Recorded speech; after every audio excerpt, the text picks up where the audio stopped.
Hey guys, welcome back to the channel. Today we're taking a look at a brand new device from PODOFO that runs Apple CarPlay and Android Auto, and we're going to see if it can replace my Bison X10 that I've been using for the last couple of years now for all my GPS and navigation needs on my ATV. Let's take a look. Alright guys, now this is a brand new device from PODOFO, and if you're not familiar with PODOFO, they make all sorts of smart screen devices to integrate Apple CarPlay or Android Auto into your vehicle or now your motorcycle or ATV. So this particular one, it's their brand new 5.5-inch display. The model number is A3501, and they approached me and asked me if I'd be interested in trying it out on my ATV in an off-road environment. So I thought it'd be kind of cool to try. I've never even considered having Apple CarPlay on my ATV. I've been using that Bison X10G wireless device for the last couple of years, and I've been really happy with it. But I thought I'd give it a try and see if something like this could replace that device. So let's just do a quick unboxing just so you can see what it comes with. It does come really well packaged, and inside the instruction manual, I've gone through this already. The instruction manual is really well laid out and explains exactly how to use it really well, better than some others that I've seen before. And then we have the device itself. So you can see, very light device, very well made. It doesn't feel like there's much to it because there isn't a lot to it. It's streaming from your phone itself. Has a weatherproof SD port in the bottom, and it's just a really nice, small, compact unit. As we go inside, it comes with literally everything that you need, depending on the package that you purchase, but the package they sent me came with everything and all the accessories, so it's a really nice package. You have your power cable, which we'll get into in a minute. It actually comes with 2 cameras, so it's meant in a motorcycle environment, if that's how you're using it, front and rear dash cams kind of thing. On an ATV, I'm thinking if you had a side-by-side or something like that, where you wanted to be able to see, because the visibility is not that great on a lot of the side-by-sides, if you're backing up, having one of these on the back and being able to see it on the display could be really helpful on a side-by-side. So 2 cameras, comes with a handlebar remote, which we'll get into, a really nice handlebar mount. I'm looking forward to getting this mounted on the ATV because to me this seems to be one of the best handlebar mounts that I've ever seen, even compared to my Ram mounts and that kind of thing that I'm using. So I'm excited to get that mounted and see how it works. Even comes with a screwdriver and Allen keys for installation. And then in this package was the 64 gig memory card that it came with that I've already installed in the unit itself. So let's get all this stuff together. Actually, before we do that, let me show you the power cable here, just so we can sort of show exactly how it's all going to go together, and so you can see how well thought out this system is as far as ease of installation.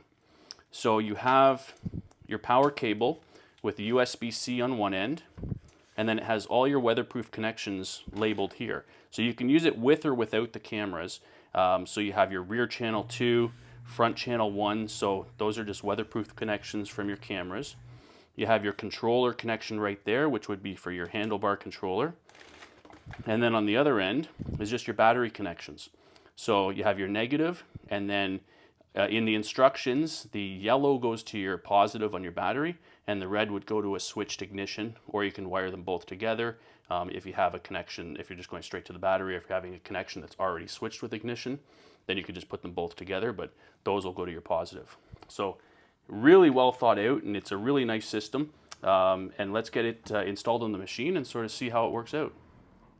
Alright guys, so I got it all mounted up on the ATV here. Very simple installation. That handlebar mount that it came with that I was talking about, it is very solid and really easy to use. I really like that mount, and I wish all my mounts that I have were like that. The remote, the handlebar remote, I've just temporarily got on the handlebar here. And then as far as all the other connections, I haven't run any wires or actually run it to the battery yet. I just wanted to get it all set up and go through the functions and show you how it works, because it does have a limitation, which is going to limit its usefulness for me out in the bush and out of cell service, which is going to sort of limit how much I'm able to use this. So I'll go through that a little bit later. But for the time being, all those weatherproof connections, I've connected them all up. I've got cameras hooked up to them as well, so we can go through all those functions. And what I want to do is I'm going to plug it into the USB-C just while we're on camera here, so you can see exactly how quickly it loads up. I've already paired it to my phone, so this will simulate you turning it on in your vehicle or motorcycle, however it may be, and just sort of see exactly how long it takes for it to boot up. The USB connection on the side here, the USB-C, is very tight. It's a really nice weatherproof connection there. So I've got it plugged in. You can see it boots up pretty quickly. And then we'll just sort of see how long it takes for the CarPlay to kick in and for it to connect to my phone.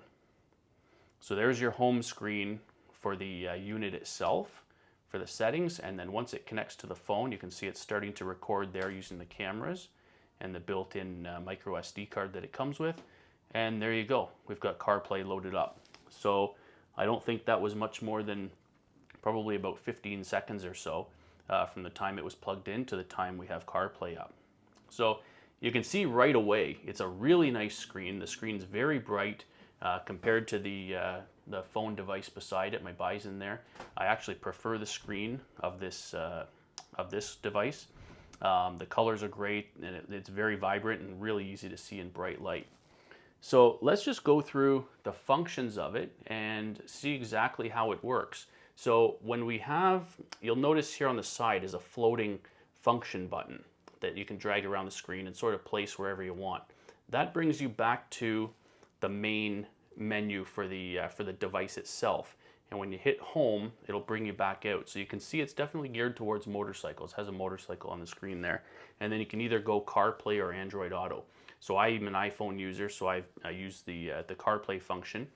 And then down the side here, you have other settings. You have brightness, which I've got it set on auto right now.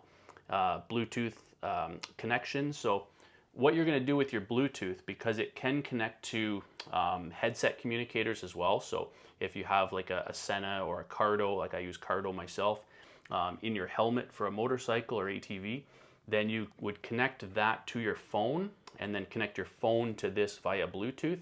And then you'll have access to your Siri and your phone conversations and any voice commands through the unit itself. So it's really handy to have that way. And it's a good function for all your voice commands and not having to take your hands off the handlebars to navigate the unit. So while we're on this screen here, I'll show you down at the bottom left, you have the camera button. So that's going to take you to the two cameras, which I just have sitting up on the front of the machine there. And you can swipe on these and go through both of them on full screen, or swipe back and do a split screen with them both. Once you're done in this screen, tap on the screen and hit home, and you go back to the main menu screen. If you are in CarPlay and looking at your CarPlay display, then on your handlebar remote here, the top button will cycle through your rear camera and CarPlay. So if you wanted to see what's going on behind you, so like we were talking about earlier, using it sort of on a side-by-side or in that environment, or you're on a motorcycle and you want to see what's going on behind you, you have quick access to that rear camera. You can watch, and it's always recording as well. As long as you've got that memory card installed, it's recording like a dash cam, and it will just overwrite once the memory card's full. And then if we want to go back to our CarPlay screen, then we just hit that button one more time. Now from here, it's regular CarPlay. So you have your phone, any music, and again, this is going to stream from your actual phone. Okay, so you do need to be in a place with cell service and with data to be able to use a lot of these functions. If we go into phone, then it'll bring up all your contacts, and you can go into keypad and manually dial, go through your contacts list, that kind of thing. From here, to exit back out to your main screen, bottom left, it just functions exactly the same as a regular CarPlay device or CarPlay in your car that you may have. And you have various apps that are installed on your phone that it will just mirror onto this CarPlay device. So we have Google Maps as well. We can load that up and you see a 3D map as to exactly where we are, and you can navigate around as normal as you would on Google Maps. Coming out of there, it does have for off-road use. Now, for the way I use it on my Bison devices, I primarily use Polaris Ride Command and Backroads map books. Those are the types of maps, the apps that I use myself. I installed Gaia onto my phone just to see if it would work. And I also installed OnX Off-Road because I know those are two very popular off-roading apps. Both of them do work well on this device. So you can see we've got OnX on there. I don't subscribe to OnX myself, and I don't use that for where I ride. But if you do use it, you will have access to either Gaia or OnX. If you use Ride Command or Backroads or any of those other maps that I use on my other device, they don't work on this device here. So for my use, that's another area where this is going to limit how I can use it, is because it doesn't use the apps that I primarily use for my off-roading. Okay, so, but once you're in this app here, it functions just as normal. You can zoom in and out. It's very responsive, and move the screen around, go wherever you want, and zoom back in. So it is a really nice display and very responsive unit. Just for my purposes and being out in the bush, where I go, it doesn't have the apps support that I need where I go. But that could be very different for you. So we'll come back out to the main screen here. Again, you have texting apps, you have WhatsApp in here as well, so you can load that up, and using Siri, I don't know if you heard that or not, but through my phone, it was asking me whether I wanted to send a message or make a call. I'm just going to exit out of here. It will connect through whatever speaker or device you have connected to Bluetooth on your phone. So if I had a Bluetooth speaker mounted to my machine here, and that was connected to my phone, then that voice call and those your music, all that kind of stuff would come through that speaker. If I was wearing my my Cardo helmet communicator, then it would come through that, and it would play music through that as well, and I'd be able to do my Siri and voice commands through that. So it's very useful in that case, as far as using your voice commands and not having to take your hand off the bars, as we were talking about earlier. And then you have Spotify, Apple Music was on here as well, your calendar, even a radar app. And then if you want to get back to the main screen, tap on the little icon there and hit home, and we're back out to the home screen. If you want to access your cameras, like we showed earlier, that's through the button there. Hit home and go back out. And then you have your settings function here. So it's, you just see it stop recording there. But in here is the actual settings for the unit itself. So the brightness, assistive touch, any connections that you have in the touch mode, and then settings for the camera. So you can actually set the format of the camera, the resolution, whether you want 1080 or 720. Those are options that you have in the settings here. Split time, you can access the microphone if you want to record audio. And then within system, just your typical date and time, firmware settings, that kind of thing, and formatting your memory card. So when we're in camera, we'll see here camera format. So there's different resolution formats as well. With my unit, I initially had it on 1080p. I'd never heard of 1080n before, but I was getting some interference, some video interference on 1080p. I switched to 1080n, and the video quality is perfect. So if you happen to get the unit and have that same sort of issue, try 1080n, it works perfectly. Coming back out to the home screen here, when we're on the actual menu for the unit itself, you'll see a playback function. And within there, you can actually go in and play back any of your videos. Just pick this one here, and you can see very quickly, it plays back the video that we've recorded, either your channel 1 or channel 2. So it's recording 2 videos simultaneously, obviously, because you have your 2 cameras, and then you have your list. And this is just since I've turned the unit on here for this video, but it's showing all the videos that it's been capturing as we've been going out back and forth. And then you can also look at pictures. So you can take photos, and again, it'll show snapshots of anything that you've taken a picture of. And to take a picture, so if we go back to home here and go back into our CarPlay, so if we're on our main CarPlay screen or wherever you happen to be in the unit, on the handlebar remote here, the middle button, if you hit that, you'll see it's taking a photo. So if something happens or you just want to take a photo of what happened at the time, it'll take a photo with the front and rear camera at the same time, so you'll get 2 pictures taken. And then the bottom button on the handlebar remote here cycles you through between the menu system for the unit and your CarPlay or your Android Auto screen, whichever device you happen to be using. But it's very quick and responsive to cycle between the two different screen functions at a time. So very easy to use.